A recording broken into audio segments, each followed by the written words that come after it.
인생 살다 보면 한 번쯤은 사람한테 상처받으셨던 경험이 누구나 있을 겁니다.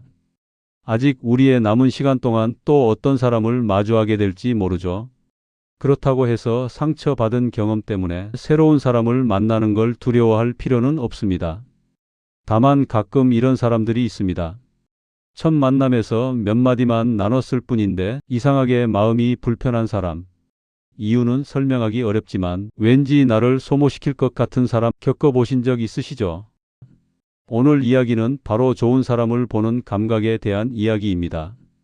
성공한 사람들, 오래 사람을 겪어온 어른들은 첫 만남에서 이미 많은 것을 보고 판단합니다. 그들은 스펙보다 말투를 보고 배경보다 태도를 봅니다. 오늘 영상 끝까지 보시면 사람 때문에 상처받는 횟수를 분명히 줄일 수 있을 겁니다. 아시다시피 사람을 보는 눈은 타고나는 재능이 아니라 축적되는 경험입니다. 수많은 사례와 이야기를 살펴보면 사회적으로 성공한 사람들의 공통점은 현금이나 지위가 아니라 사람을 선별하는 기준이 분명하다는 점입니다. 그들은 누군가를 배척하기 위해 관찰하지 않습니다. 이 관계를 내가 감당할 수 있는지, 오래 함께 갈 수 있는지를 조용히 점검할 뿐입니다. 그래서 말보다 듣는 시간이 길고 질문은 적지만 관찰은 매우 세밀합니다. 첫째로 그들이 가장 먼저 보는 것은 사소한 태도입니다. 문을 닫을 때의 손놀림, 의자에 앉는 방식, 신발을 벗는 순간의 태도처럼 아주 작은 장면에서 생활 습관이 드러납니다. 반복된 습관은 결국 얼굴과 몸짓에 남습니다. 안 좋은 일이 잦았던 사람은 표정이 굳어 있고 늘 타인을 배려하며 살아온 사람은 웃을 때 주름마저 부드럽습니다. 다만 중요한 점은 이것이 전부가 아니라는 사실입니다. 겉모습은 참고 자료일 뿐 판단의 기준이 되지는 않습니다. 둘째는 선을 대하는 태도입니다. 연구에 따르면 관계에서 가장 빠르게 사람의 본질을 드러내는 방법은 작은 경계를 설정하는 것입니다. 예를 들어 밤 10시 이후에는 전화를 받기 어렵다고 말했을 때 이를 존중하는 사람은 관계를 소중히 여깁니다. 반면 그 선을 시험하거나 이유를 따지며 넘어서려는 사람은 타인의 영역을 침범하는 데 익숙한 경우가 많습니다. 이런 반응은 시간이 지나면 반드시 더 큰 문제로 이어집니다. 셋째는 지적을 받았을 때의 반응입니다. 아주 공손하게 공격 없이 한 가지 행동을 짚었을 때 이를 받아들이는 사람은 내면에 힘이 있습니다. 그러나 즉각 부정하거나 화제를 돌리고 오히려 상대를 문제 삼는 사람은 관계에서 책임을 지지 않으려는 성향을 보입니다. 이런 태도는 대화가 쌓일수록 감정 소모를 크게 만듭니다. 식사 자리 또한 중요한 관찰의 장면입니다. 음식을 대하는 태도, 마지막 한 조각을 앞에 두었을 때의 반응, 자리가 끝난 뒤의 행동은 무의식적인 가치관을 보여줍니다. 물론 이것 하나만으로 사람을 단정할 수는 없습니다.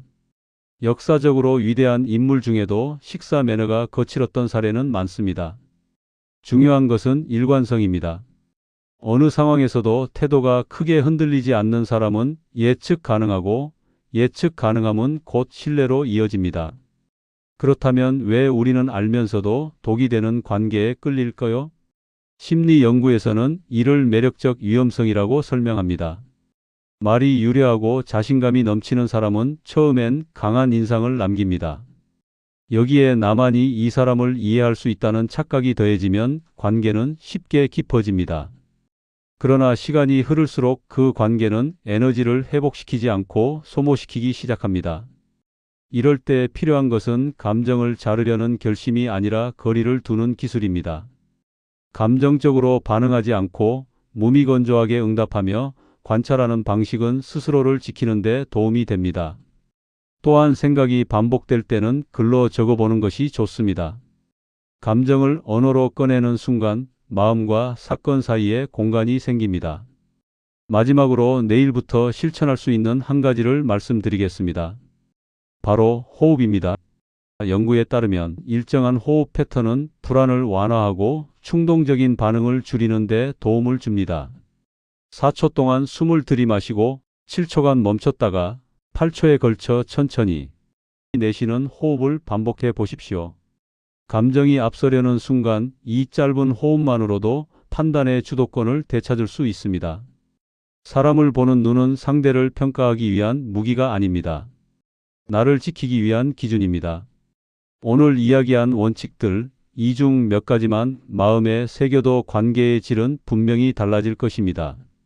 결국 좋은 사람 곁에 머무는 삶은 운이 아니라 선택입니다. 오늘부터 그 선택을 조금 더 현명하게 해보시기 바랍니다.